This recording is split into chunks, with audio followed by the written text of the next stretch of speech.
Hello everyone, this is Dr. Singh, Dr. Hauk. We're here to talk about some naturopathic stuff.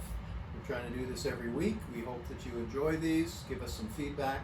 Today we wanted to talk about probiotics. These are, it's a fancy name for the life, the biotic life that lives in us and on us, as opposed to antibiotics, which are medicines that will basically are used to kill bad bacteria.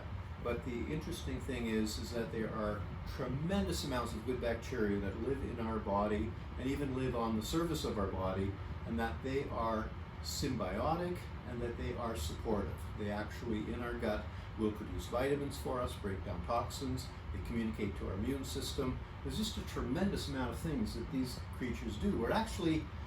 Our body is actually a veritable Amazon jungle of life, and that life is all about good health. The healthier that system is, that biota is, the healthier we are. So it's an amazing piece of science that we've been growing.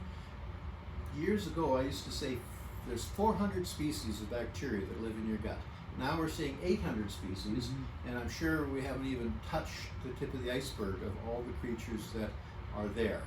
And depending on the research, anywhere from 7 to 10 times as many bacteria cells live in us as there are cells to our body. So that's pretty amazing. We're actually outnumbered by these creatures, and they are amazingly beneficial, and they are such a big part of good health, not only for the health of our digestive system, but many other things. So without further ado, I want to have Dr. Singh talk a little bit about what we can do as naturopathic doctors to help that ecology stay healthy. Well, you definitely covered a lot of the major points. So that's great. That's great For you. No, that's fantastic. Yeah, I mean, as you know, the research now with the biome is just it's huge, and we know that the biome is influenced by various factors like environmental stresses. Certain medications can affect it. So you're absolutely right. I mean, obviously, I think now the general public has an understanding that probiotics influence our digestion, but now even beyond that, we know that mental health and your gut biome, there's that connection as well. Obviously, one of the advantages we have being licensed NDs is we hopefully have the knowledge to be able to look at, in terms of a probiotic supplement, what would be indicated or for a certain type of case that's coming in, right? So I brought two examples here, Dr. Hauk. So one is the multi-strain probiotic by Cytomatrix. So this is a formulation that has 9 different probiotics.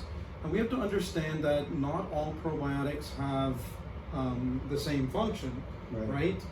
If we're sort of targeting digestion, irritable bowel syndrome, inflammatory bowel disease, we want to sort of influence the gut integrity and digestion, then we're going to look at certain formulations, right, versus other ones. So they're all different species, these bacteria. So Exactly. we think of bacteria as all one species, but different bacteria are like different species. Like there's like the species of elephants and tigers and dogs. There's such a variety of creatures, these bacteria. Exactly, and what makes the community out there wonderful is diversity, right? And then this is a community of microorganisms. So this particular makeup, and why I like this, it's free of fructo-oligosaccharides as well. Some patients are sensitive to FOS, flatulence, so it's a very clean product. This one is definitely going to target those types of inflammatory digestive disorders, irritable bowel, a lot of probiotics, like I believe the one in here, Lactobacillus salvarius, that's the one that's going to have upregulate the anti-inflammatory pathways. The Lactobacillus rhamnosus, that has more of an affinity for those atopic dispositions, right? So eczema, skin. So as you can see, each of these are going to have a different component. And there's a lot of research behind the different species of bacteria. I mean, it's just in its infancy. There's so much we don't know, but it is amazing the amount of research that's being done, and it's just growing. Every year there's more literature that we're looking at for the different kinds of bacteria, the different sections of our gut and the ecology that lives there, and how it affects different things. It's like you're saying about mental health. More serotonin is produced in our gut, than is produced in our brain, which is sort of we call it the second brain, right? Exactly. Yeah. And then this one, Dr. Hauk, by Metagenics, Ultra Flora for Women. A very popular product. A lot of patients are getting good benefit. Again, two beneficial strains. However, they have an affinity for the urogenital tract and influencing the vaginal flora in a very positive way.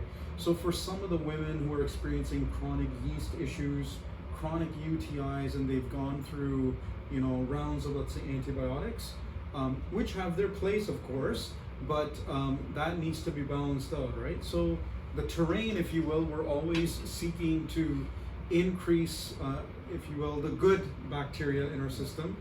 You know, you were asking earlier, what can we do to sort of help facilitate? Obviously, looking at the right type of probiotic. Diet is going to be key. Of course, there are also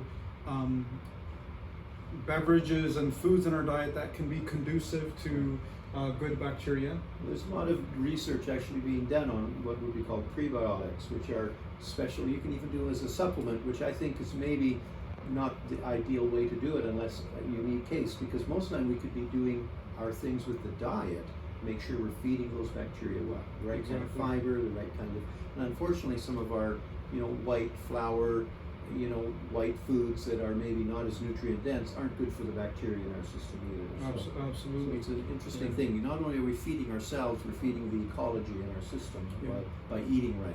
It's a very important piece. So diet is obviously always going to play a role. Stress, right? I mean, not to go too much off topic, but that's going to be an important area also. So all these factors will be conducive to creating that healthy terrain. Yeah.